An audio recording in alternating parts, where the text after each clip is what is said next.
Hello दोस्तों, हमारे channel medico info में आपका स्वागत है। आज हम आपको इस वीडियो में जॉन्डिस यानी पीले के बारे में अच्छे से जानकारी देंगे। ये एक ऐसी बीमारी है जिसके बारे में सभी को पता होना बहुत ज़रूरी है। तो चलिए आज हम जॉन्डिस और इसके ट्रीटमेंट के बारे में अच्छे से जान लेते हैं। अगर आपने अभी तक हमारे चैनल को सब्सक्राइब नहीं किया है तो प्लीज़ सब्सक्राइब ज़रूर कर दें, ताकि ऐसी नॉलेजेबल वीडियो आपको सबसे पहले मिलती रहे। तो चलिए वीडियो स्टार्ट कर लेते हैं। देखिए दोस्तों, जॉन्डिस एक मेडिकल कंडीशन है जिसमें skin yellowish of the eyes and mucous membrane yellow colour के हो जाते हैं। मतलब कि जॉन्डिस में स्किन वाइट हो जाती है और आइज़ और म्यूकस मेम्ब्रेन येलो कलर के हो जाते हैं। ये कंडीशन बिलीरुबिन का एक्सेस एक्यूमुलेशन बॉडी में होने से होता है। जब रेड ब्लड सेल का ब्रेकडाउन हो जाता है तब बिलीरुबिन बनता है। नॉर्मली लीवर ही बिलीरुबिन को प्रोसेस करता है और इसको बाइल के थ्रू बॉडी से रिमूव करता है, लेकिन कभी कभी liver damage, bile duct process या रेड ब्लड सेल का एक्सेस ब्रेकडाउन होने से भी बिलीरुबिन एक्यूमुलेट हो जाता है, तो इस तरह से जॉन्डिस हो जाता है। इसके अलावा जंक फूड खाने से या कोई अनहाइजीनिक चीज़ खाने से भी लीवर डैमेज हो जाता है, तो इससे भी जॉन्डिस यानी पीलिया हो सकता है। अब हम जॉन्डिस के कुछ कॉमन कॉजेज़ के बारे में बात करते हैं, जैसे हेपेटाइटिस मतलब viral infection of liver, liver cirrhosis, gallstone यानी बाइल डक्ट में ब्लॉकेज या लीवर कैंसर। इस तरह के जेनेटिक डिसऑर्डर से भी जॉन्डिस के कारण बन सकते हैं। और इसके सिम्टम्स की बात की जाए तो येलोइंग ऑफ द स्किन यानी स्किन टोन पीली पड़ जाती है, स्पेशली आंखों के अंदर और फेस के आसपास।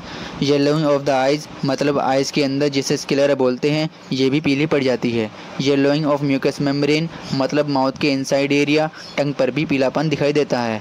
इसके अलावा डार्क यूरिन मतलब पेशाब का रंग डार्क हो जाता है, कभी कभी ब्राउनिश हो जाता है। पेल कलर्ड स्टूल यानी पोटी का कलर लाइट हो जाता है और इचिंग शरीर पर खारिश हो सकती है और फटीग शरीर में थकावट हो सकती है और एब्डोमिनल पेन यानी पेट में दर्द हो सकता है। तो ये कुछ जॉन्डिस के सिम्टम्स होते हैं। तो जॉन्डिस को आइडेंटिफाई करने के लिए बिलीरुबिन टेस्ट कराया जाता है, जिसे एलएफटी यानी लीवर फंक्शन टेस्ट भी बोलते हैं। इसमें केवल ब्लड सैंपल ही लिया जाता है।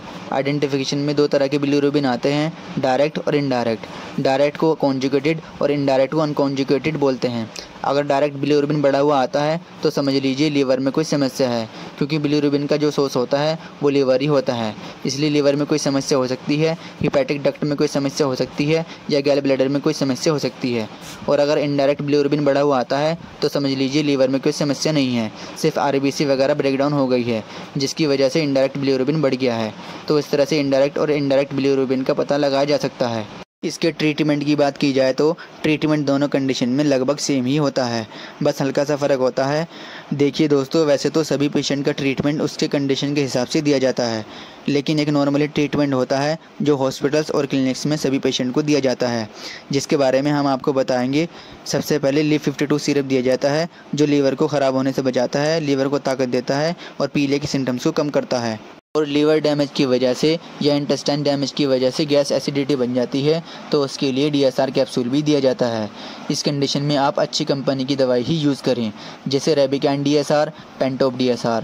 और जॉन्डिस की वजह से शरीर में कमज़ोरी आ जाती है तो उसको पूरा करने के लिए मल्टीविटामिन कैप्सूल भी दिया जाता है, जैसे न्यूरोकाइन गोल्ड, रिवाइटल कैप्सूल।